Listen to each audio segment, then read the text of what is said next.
Once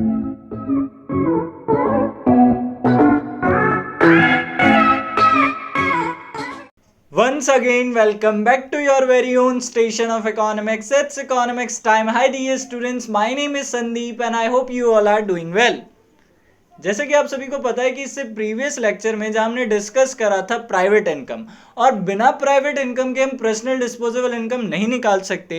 इसलिए आप सभी से मेरी रिक्वेस्ट है कि आई बटन में दिए हुए वीडियो को जाकर जरूर देखें, जिससे आपको ये पता चल जाए कि प्राइवेट इनकम किस तरीके से डिराइव हुआ है और प्राइवेट इनकम के क्या कंपोनेंट्स है और उसका क्या फॉर्मूला है। तो चलो अब बिना टाइम वेस्ट करते हुए स्टार्ट करते हैं। तो देखो, सबसे पहले हमने फिर से एक बार लिख दिया कि प्राइवेट इनकम किसके बराबर होती थी। तो ये हमारे बराबर है NDP at FC private sector plus net current transfer from government plus net current transfer from rest of the world plus national डेब्ट interest plus net factor income from abroad. और यहाँ जो ये net current transfer from government from rest of the world और national डेब्ट interest है, ये private sector की किसका पार्ट है? ट्रांसफर इनकम्स का पार्ट है। और अपार्ट फ्रॉम दैट मैंने आपको एक चीज और बताई थी कि एनडीपीएट एफसी की जगह अगर हमारे पास एनएनपीएट एफसी यानी net national product at factor cost accruing by private sector दिया हो, तो हमें यहाँ एन फीफा यानी net factor income from abroad को इंक्लूड नहीं करना। इट्स डजंट मीन कि हमें एक्सक्लूड कर देना है, इट्स मीन्स कि हमें इसका यूज नहीं करना। यानी एन फीफा का यूज तब नहीं करना इस फॉर्मूले में जब हमारे पास यहां NNP at FC to private sector दिया हो। तो सिर्फ हमारे पास फॉर्मूला इतना बचेगा, NNP at FC to private sector, net current transfer from government from rest of the world और नेशनल डेब्ट इंटरेस्ट।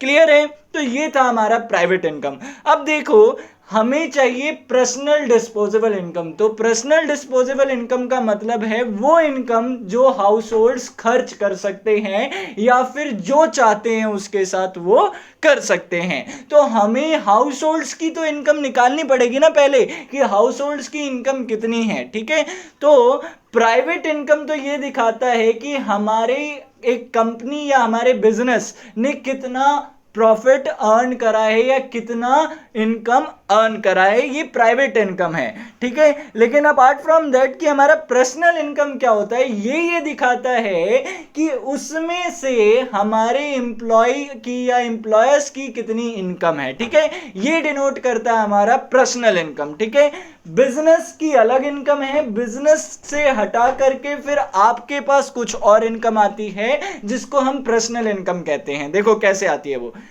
पहले तो पर्सनल इनकम फिर से एक बार पढ़ लो कि इसकी क्या डेफिनेशन है। It is a part of private income which is received by house holds. यानी जो आपकी कंपनी है उस कंपनी में से आपको कितना प्रॉफिट हुआ, this is called personal income. याद रखना। अब देखो, प्राइवेट इनकम कंपनी, मानो प्राइवेट इनकम को जो प्रॉफिट या इनकम अर्न हुई है वो हमारी क्या है, वो एक कंपनी की इनकम है, ये मान लेते हैं। ठीक है, क्लियर है? तो अब आपको क्या करना है, आपको अपनी इनकम निकालनी है कि आपकी इनकम क्या होगी। तो एक कॉमन याद करो कि बिजनेस है, अगर आप एक बिजनेस रन कर रहे हो तो आपको टैक्स तो देना पड़ेगा, और वो टैक्स क्या कहलाता है, वो कॉर्पोरेट टैक्स कहलाता है। क्या कहलाता है? Corporate tax. जो हम बिजनेस चला रहे हैं उसके बदले जो हम गवर्नमेंट को टैक्स देते हैं, that is called corporate tax.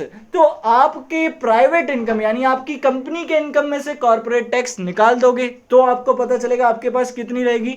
For example हमने 10 लाख रुपीज अर्न करा, ठीक है, अपने प्राइवेट इनकम। टोटल हमने इनकम 10 लाख रुपीज अर्न करा with the help of factor and transfer incomes. वो हमारी प्राइवेट इनकम थी। उसमें से हमने 2 लाख रुपीज क्या दे दिया, गवर्नमेंट को कॉर्पोरेट टैक्स दे दिया। तो अब हमारे पास कितनी बची है, 8 लाख रुपीज। लेकिन क्या ये 8 लाख रुपीज हमारे लिए हमारी पर्सनल इनकम हो जाएगी? नहीं होगी। अभी तक हमारी इनकम नहीं आई। हमारी इनकम कैसे आएगी, जब हम इसमें से एक और चीज माइनस कर देंगे। वो क्या है, अनडिस्ट्रीब्यूटेड प्रॉफिट, या जिसे हम कहते हैं रिटेन्ड अर्निंग। इसका मतलब क्या होता है सर? तो इसका मतलब ये होता है कि एक कंपनी वो ये रिस्क भी तो होता है कि भाई आने वाले टाइम में अगर कुछ उस कंपनी के साथ दिक्कत हो गई तो उसके पास फाइनेंशियल सपोर्ट होना चाहिए ना। तो उसके लिए क्या करती है वो कंपनी, अपने कुछ पैसों को सेव करके रखती है। तो वो पर्सनल यूज नहीं कर सकती है ना, वो भी कंपनी की अपनी सेविंग्स में जाता है। तो वो क्या है, अनडिस्ट्रीब्यूटेड प्रॉफिट है, जिसको कंपनी कहीं भी नहीं लगा रही है। तो वो भी माइनस कर दोगे तो उसके बाद आपको पता चलेगा कि आपके पास कितनी इनकम आई है। ठीक है, क्लियर है। तो पर्सनल इनकम का फॉर्मूला हो गया सीधा सा, private income minus corporate tax minus undistributed profit.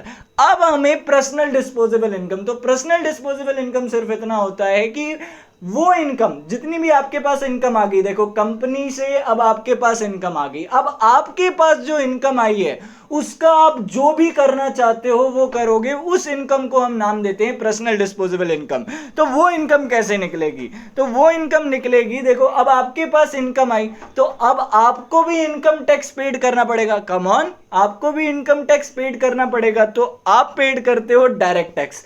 Come on, house holds क्या पेड करते हैं, डायरेक्ट टैक्स। और इनकम टैक्स उसी का एक एग्जांपल था, इसलिए मैंने बोला है। ठीक है, तो आपकी पर्सनल इनकम में से जो आपने कंपनी से इनकम अर्न करी उसमें से डायरेक्ट टैक्स दे दिया आपने, तो आपके थोड़ी सी इनकम रिड्यूस हो गई। उसके साथ गवर्नमेंट कुछ मिसलिनियस भी आपसे लेती है। वो मिसलिनियस में क्या होता है, जैसे मान लो आप ईएमआई पेड कर रहे हो किसी चीज की, या फिर आप वाटर टैक्स पेड कर रहे हो, या फिर आप ऐसा मान लो कि आपने कोई प्रॉपर्टी लिया उसका टैक्स पेड कर रहे हो। तो ये सारी चीज क्या है, मिसलिनियस, या कोई फीस पेड कर रहे हो, तो ये सारी चीजों को ही हम कहते हैं मिसलिनियस। तो ये भी निकाल देंगे तो हमें पता चल जाएगा कि हमारे पास टोटल इनकम कितनी बची है जिसको हम एक्सपेंड या तो फिर सेव कर सकते हैं। तो इट्स मींस हमारी पर्सनल डिस्पोजेबल इनकम क्या हुई, personal income minus direct tax minus miscellaneous. आप कम ऑन याद करो कि पर्सनल डिस्पोजेबल इनकम का हम कर क्या सकते हैं, दो ही चीज कर सकते हैं, या तो उसे खर्च करेंगे या फिर उसे सेव करेंगे। तो हमने इसलिए लिख दिया पर्सनल इनकम को personal consumption expenditure plus personal savings. Clear है, तो ये था हमारा पर्सनल डिस्पोजेबल इनकम का पूरा डेरिवेशन।